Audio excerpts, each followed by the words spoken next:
We've all seen the video. A teenager in a rented Lamborghini parked in front of a Dubai villa telling you that you're just one evaluation away from financial freedom. He's not trading his own money. He's using a prop firm's capital. It's marketed as the ultimate capitalism speedrun. Pay a small entry fee, pass a test, and they hand you the keys to a $100,000 account.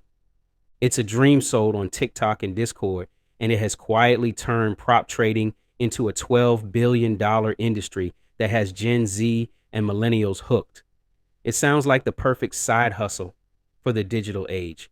But if prop trading feels like a shortcut to the 1%, the reality is that it's a predatory machine hiding in plain sight. In fact, it's worse than a casino. At least in a casino, the rules are honest. You know the house edge is baked in, and nobody pretends roulette is a career path. In this video, I'm going to show you that in the world of retail prop trading, you aren't the trader. You aren't even the customer. You are the input. By the end of this, you'll see why 93% of people are mathematically guaranteed to fail before they even finish their first evaluation. Let's look at the plumbing of this industry. The first thing you need to realize is that the money isn't real. When you pay your $500 fee to access a $100,000 account, the firm isn't actually handing you capital. You are trading on a paper trading account on a simulated platform. Now you might ask, if I'm trading fake money, how do they pay me when I win? Here is the real gut punch. Those payouts don't come from market profits. They come from the pool of non-refundable fees collected from the other traders who failed. This isn't an investment firm. It's a closed loop system of capital recycling where the losers fund the rare winners to keep the marketing illusion alive.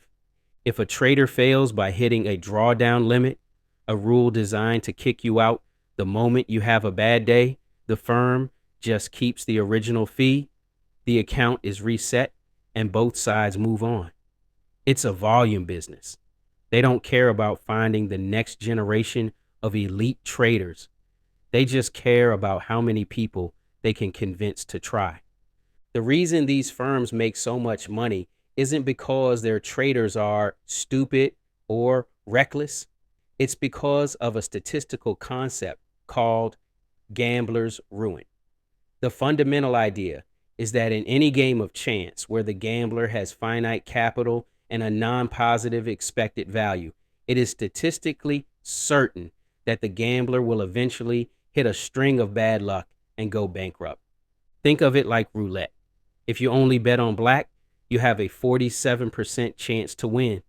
You might have a lucky streak, but because the expected value is negative, the longer you play, the more inevitable your loss becomes. Not possible, not likely. Inevitable. Prop firms don't need to cheat you. They just wait and let time do the work. They stack the odds with strict drawdown limits, capped upside, and reset to zero failure conditions. It's like trying to cross the Atlantic in a rowboat, but the rule says if a single wave splashes over the side, we sink the boat. The firm's edge is waiting for that one inevitable string of bad luck that wipes out your finite capital. Now, let's say you are the elite. You beat the odds, you are disciplined, and you actually turn a profit. Did you know that for the successful 7% of prop traders, the average return is only about 4%? Let that sink in. You are stressing so hard your hairline needs a trip to Turkey, paying mind-boggling fees, and spending years chasing profitability for a 4% return. For context, a 4% return doesn't just underperform the S&P 500, it underperforms gold and real estate. In fact, you could do absolutely nothing, take nearly zero risk, get favorable tax treatment, and earn a comparable yield by just buying US Treasuries. A 4% return is essentially just matching the risk-free benchmark. You are working a high-stress job with a 93% failure rate for a salary you could get by sitting on your couch with a risk-free bond. The only reason people choose this stress over safety is the illusion of leverage sold through rented Lambos and social media hype. So why is everyone doing it? Because we live in a new market regime where narratives and attention have replaced fundamentals. Prop trading is marketed as a dream where losses are just a part of the journey and failure only means you didn't work hard enough. But in reality, the few people who succeed are just the proof of life. They are the marketing tools the firms use to reach a scale where the business model makes sense. Their rare wins market the system to the next wave of delusional traders. In prop trading, you aren't the customer. You are the input. Your attempts fund the system and your retries keep it alive. The truth is, the best trade you can make is often not trading at all.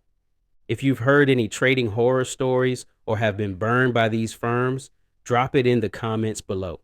Traditional financial media won't cover this because it's not clickable. But here, we expose the fine print.